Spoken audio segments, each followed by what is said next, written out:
नमस्कार जय जगन्नाथ समस्त को स्वागत जनावि आउ एक नुआ वीडियो रे। तो आज तो हूँ बुधवार तो घरे है चिकेन तो मु तो खाइबिनी मंगल ओषा आईष खाइबिनी। तो चलतु देखा आज गोटे अलग प्रकार रेसिपी करी केबे करनी फर्स्ट टाइम करी। तो चलतु देखा केमती कौन है तो यूट्यूब रू देखिकी से करुच्ची। तो घरे से सामान गुड़ा अच्छी तो आउ कौन करी खाइबी। तो चलतु से ही रेसिपीटा करवा आपण मान सहित सेयार करवा। भल लगे निश्चय गोटे लाइक करदेवी, चैनल को सब्सक्राइब करदेवी। तो चलतु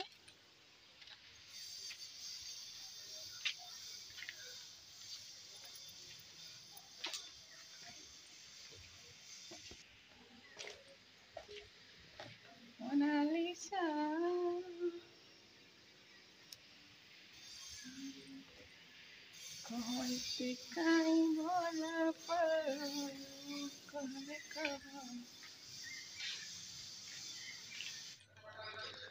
तो रेसिपीटी करने चलिए बाड़ी की आने परिवा। तो परिवा हूँ आम तो बाड़ी लगाई जर्नी। तो देखिपे यहाँ हूँ आमर जर्नी गछ। तो चल जल्दी जल्दी जर्नी तोलिकी नहीं रेसिपीटा करवा।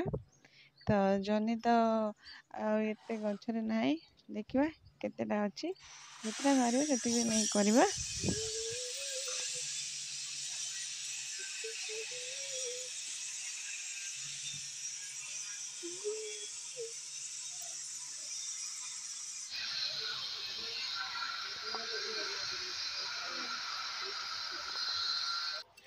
तो तीनटा जर्नी मु पाइली। तो घर जदि आउ देखा फ्रिज रे ना तीनटारे आज करवा रेसिपीटा। चलतु तो आज रेसिपी स्टार्ट करने मु गरम पानी करदेली। तो से किसी लुण पकईदेली। तो गरम पानी लुण रे मुझे सोयाबीन को भिजेदेली। तो रेसिपीटी आज हूँ सोयाबीन जन्नी आलू गोटे तरकारी हम। तो जन्नी की मुझे सब सोरिष मसला दे करे। तो फास्ट टाइम पे आज मु अदा रसुण पियाज पेस्ट देकी करी। तो ये जन्नी मु काटी देछि। तो कंचा जन्नी की मुझे आज संतुल माने न संतुलिकी करी भाजीबिनी डायरेक्ट कंचा जन्नी की मसला पकेबी। तो ये कढ़ी गरम हो जाइए। तो से किसी सोरिष तेल नहीं गली। तो सोरिष तेल नहीं से फास्ट आम आलू को भाजी दबा। तो सोयाबीन ये भल भाव में भिजी जाइए। तो देखिए केते पूरा सॉफ्ट हो जाइए। आलू भी ये आमर पूरा रेड कलर हो जाइए।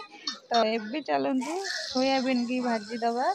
तो सोयाबीन की भल भाव में चिपुड़ दबा। तो चिपुड़ सारी भल भाव में भाजी दबा।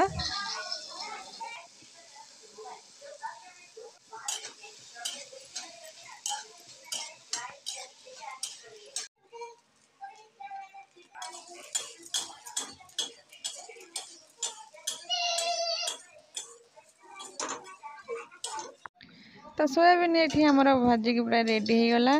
तो ये चलतु तरकारी मसला रेडी करिया। तो देखिए रसुण अदा जीरा गोटे टमाटो आठी गोटा गरम मसला नहीं जाइए। तो ये कढ़ई किसी तेल देदेली। तो से किसी जीरा देदेली। तो काटिकी रखि पियाज आउ तेजपत्र दीटा देदेकी पियाज को भल भाव में आम संतुली दबा।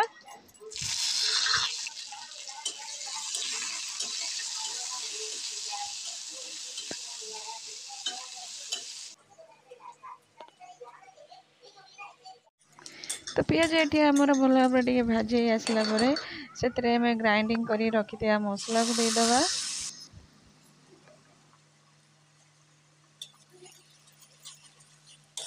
तो मसला रे किछि पानी दे देथली। तो ये दीटा गोटा कंचा लंका किछि लंका गुंड ये हल्दी पाउडर आ लुण को नहीं भल भाव में आम मसलाटा को कषिदबा।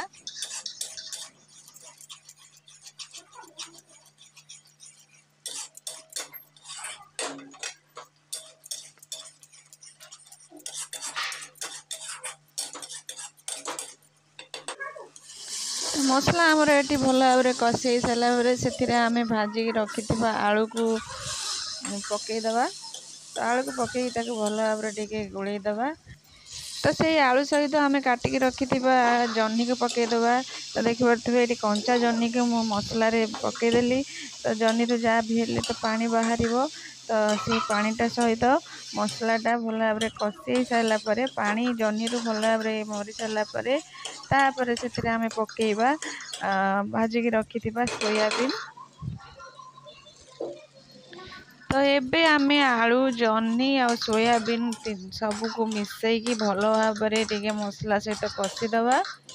तो यहाँ कषी सारापर से आमे पानी देदबा।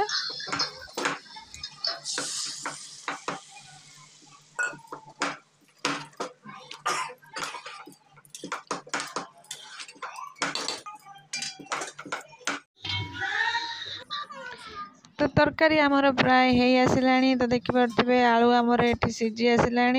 तो सोयाबीन तो भल भाव हो देखिपे तरकारी आमर केते सुंदर देखा जाउची। तो फर्स्ट टाइम मु अदा रसुण रे जह्नी आ सोयाबीन तरकारीटा करिछि। तो कलर भी बहुत बढ़िया देखा जाउची। तो यूट्यूब रे मु जो ये रेसिपीटा देखी तार टिके अलगा कौन थिला ना सब गोटा मसला को से भाजिकी तार गोटे गुंड करिकी मसला कषिला टाइम रे ताको पकईथिले। तो सेटा को मसला सांगरे बाटी देली से गोटा मसला सब। तो ये आम तरकारी तो पूरा रेडी हो। तो ये प्लेट रे बाड़ी की नहीं आसिली खाया पाई। तो ये रेसिपीटी जदि आपण मानक भल लगी तो निश्चय वीडियो रे गोटे लाइक देवे, चैनल को सब्सक्राइब करदेवे। तो पुणी देखा आ गोटे वीडियो रे। जय जगन्नाथ।